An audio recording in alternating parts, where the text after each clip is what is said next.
दिल्ली में north block में केंद्रीय गृह मंत्री अमित शाह की अध्यक्षता में कानून व्यवस्था की समीक्षा बैठक हुई। बैठक में मध्य प्रदेश के मुख्यमंत्री डॉक्टर मोहन यादव, प्रदेश के मुख्य सचिव और डीजीपी विशेष रूप से मौजूद रहे। बैठक को लेकर मध्य प्रदेश के मुख्यमंत्री डॉक्टर मोहन यादव ने कहा कि नए कानूनों की मदद से पुलिस का समय बचेगा। एमपी ई समन का उपयोग करने वाले अग्रणी राज्यों में से एक है। बहुत कम समय में उपलब्ध साक्ष्यों के आधार पर लोगों की समस्याओं का समाधान किया गया है।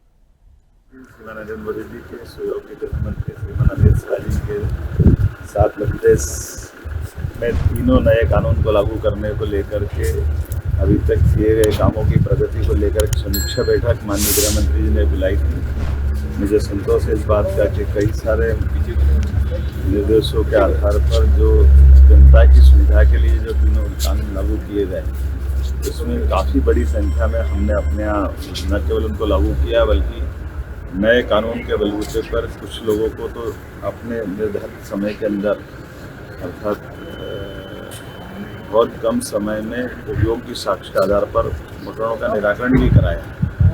और ख़ास करके नए कानूनों के माध्यम से हमारे न्याय प्रक्रिया में पुलिस का भी समय बचेगा, साक्ष्यों के लेकर के इलेक्ट्रॉनिक संसाधनों के बलबूते पर उनका भी जो समय बचेगा।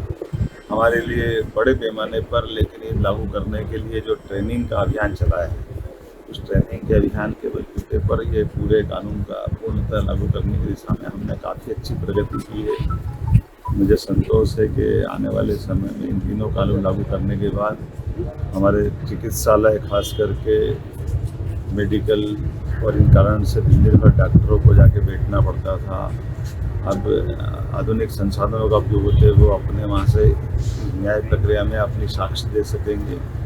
साथ ही साथ जेल से भी अधिकांश बंदियों को लाने ले जाने के लिए पुलिस और बड़े पैमाने पर बाकी बल की आवश्यकता पड़ती थी, उससे भी बचा जा सकेगा और कम समय में जल्दी से जल्दी न्याय देने के लिए इनका लाभ मिलेगा। मध्य प्रदेश अग्रगण्य राज्यों में से जिसने ई समन का सबसे पहले उपयोग किया है। बड़े पैमाने पर हमारे इस नए कानून की व्यवस्थाओं के सुधार पे माननीय गृह मंत्री जी ने हमारी प्रगति को सराहा भी है और बाकी राज्यों में लागू करने के लिए उन्हें निर्देश दिए। कुछ और सुधार भी, जैसे फॉरेंसिक साइंस की भर्ती, पुलिस के अंदर और बाकी बच्चे लोगों की ट्रेनिंग, एक समयबद्ध कार्यक्रम भी हमने बताया है जिसके आधार पर मध्य प्रदेश बहुत जल्दी अंगीकार करके अच्छे राज्यों में समारोह। कब तक का वो टाइम फ्रेम क्या है? जैसे 2 साल का हमारा समय है, हम कोशिश करेंगे और भी जल्दी करते जाएं। काफ़ी हद तक हमने प्रगति की और समयबद्ध रूप से, और हमने माननीय गृह मंत्री जी को आश्वस्त किया कि हर माह मैं भी रिव्यू करूँगा और 15 दिन में हमारे चीफ सेक्रेटरी रिव्यू करेंगे ताकि जल्दी से जल्दी नीचे तक इन व्यवस्थाओं के आधार पर राज्य अपनी और अच्छी प्रगति में शामिल है। ऐसी ही खबरों के लिए हमें लाइक करें, शेयर करें, फॉलो करें और यूट्यूब पर सब्सक्राइब करें और बेल आइकन दबाना ना भूलें। साथ ही ताजा अपडेट्स के लिए हमारी वेबसाइट swadesh live.com पर जरूर जाएं।